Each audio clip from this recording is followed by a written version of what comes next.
ความแน่นอนคือสิ่งที่ไม่แน่นอนมื้อนี้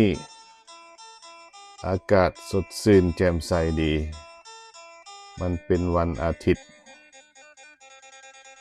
ตื่นเช้ามาข้าพเจ้าได้รับปากกับย่าแม่คงเดือนเพิ่นว่าจะไปหาซื้อบ็อกหรือว่ากล่องกระดาษแก๊สเจียนะที่เพิ่นจะเอามาแพ็คเครื่องของส่วนตัวเพิ่นก็ได้ครอบลาทางย่าแม่ผ่านเพิ่นเรียบร้อยแล้วว่าจะไปบึดเดียวเพราะว่าช้อปปิงเซ็นเตอร์ก็อยู่ใกล้ๆนี่ตอนนี้ก็ขับรถออกไปอีกบ่นานไปถึงช้อปปิงเซ็นเตอร์แห่งนี้ซึ่งมี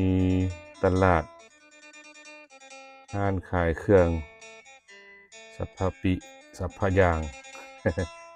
อยู่ในแห่งนี้จุดที่เฮาเล็งหาก็คือห้องการของฟิตเด็กในวันนี้ที่เป็นบริษัทส่งของแล้วก็จะมีแคชเชียร์หันขายอยู่เมื่อเป็นเช่นนั้นแล้วเราก็มุ่งหน้ามุ่งตาเบ็ดใส่รถแล้วเพื่อว่าจะไปซื้อเอาบ็อกซึ่งมีขนาด22คูณ22คูณ22ว่าสั้นซะขนาดที่ต้องการเมื่อไปฮอดแล้วลืมคิดไปว่านี่คือวันอาทิตย์มันเปิด12 โมงดังนั้นก็ต้องได้รอท่าซะแล้ววันนี้ฝ่ายเฮามาฮอดใช้เวลาแป๊บเดียวแต่ต้องได้รอท่าเฮ็ดหยังบ่ได้ก็เห็นแต่ว่าร้านค้าตลาดของเกาหลีนี่เข้าไปเลาะๆนี่ก่อนเพื่อว่าให้รอเวลาเขาเปิดก็เลยตัดสินใจเข้าไปที่ตลาดเกาหลี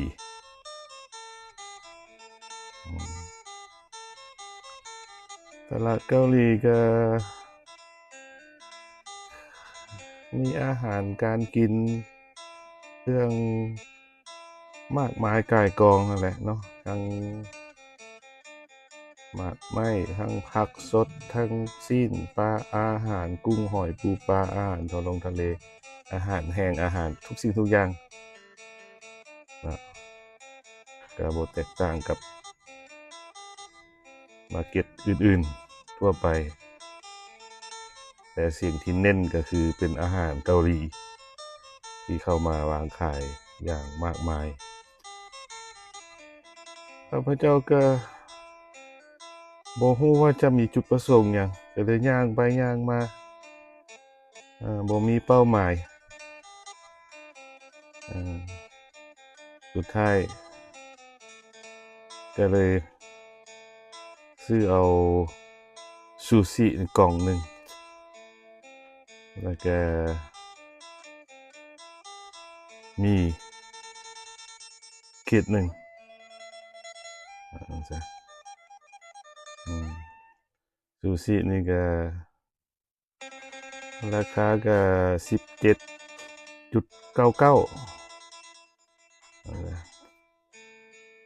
หลังจากได้แล้วก็ออกมาเพราะว่าย่างเลาะโดนเติมแล้วแต่ท้องพัดท้องจอกๆขึ้นมาตอนนี้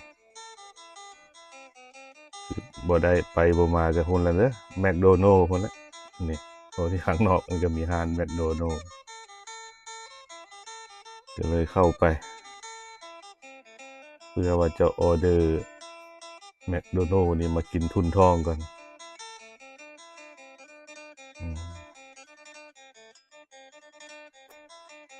แล้วหลังเข้าไปออเดอร์บ่นานบริการดีเอาแท้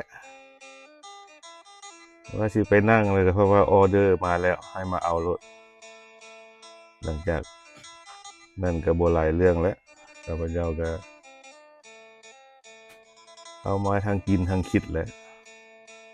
เพราะว่าได้นัดกับแม่ผ่านไว้เราจะกลับมากินข้าวทางแม่ผ่านก็คือสิแต่งกินไว้เรียบร้อยแล้วป่านนี้ก็เฮ็ดแนวใดบ่เป็นละเพราะว่าได้รอท่า12 โมงงานฟิตเด็กเปิดก็กินแมคโดนัลด์นี่ก็ใช้เวลาอยู่พอประมาณรอ12 โมงห้านฟิตเด็กมันเปิดแล้วจะค่อยเข้าไปหาซื้อกล่องหั้นตามจุดประสงค์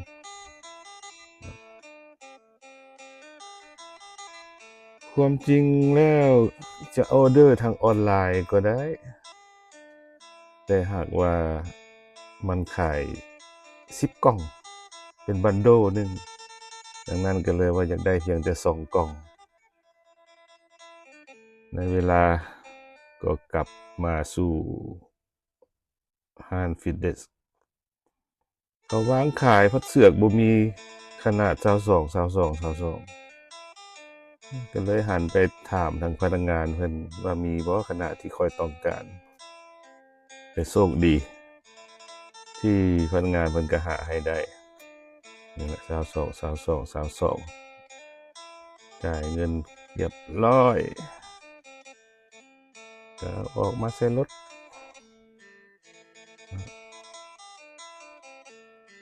เพื่อว่าจะกลับบ้านแล้วก็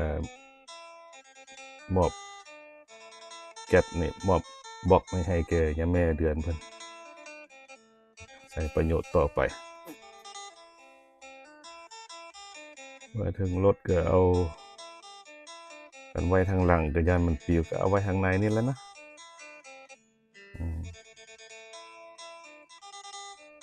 จากนั้นก็ขับรถออกมา